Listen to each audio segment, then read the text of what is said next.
Just because you're not a baby doesn't mean that you can't have complications and end up very sick with this disease.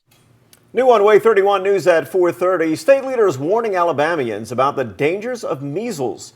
With 93 confirmed cases of the virus in the U.S. so far this year, there is a renewed push for people to get vaccinated.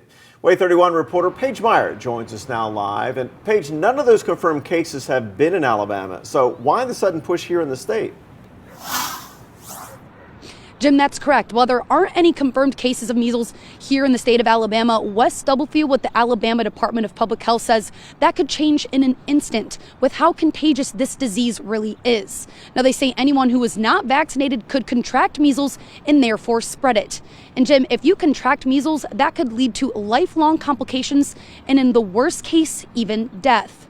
Now, Stubblefield says of the 93 confirmed cases this year, almost all of them have been by unvaccinated individuals. And of the 285 total cases in 2024, 40% of those cases ended up in the hospital. Now, the most susceptible to the virus are unvaccinated people, children less than 5 years old, pregnant women, and people with weakened immune systems. Now, Stubblefield, a former pediatrician, says this disease is so contagious, one person can infect 12 to 15 other people.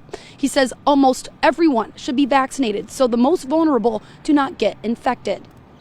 It's most important that you become protected by getting immunized against the disease, protecting not only yourself, but your family, your loved ones, and your community.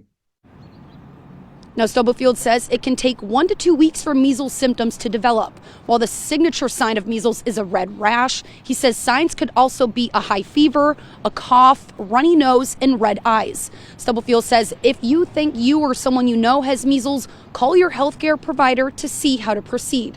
Now, he says anyone with concerns about the vaccine should contact their healthcare provider to see how they should proceed or if they have any concerns.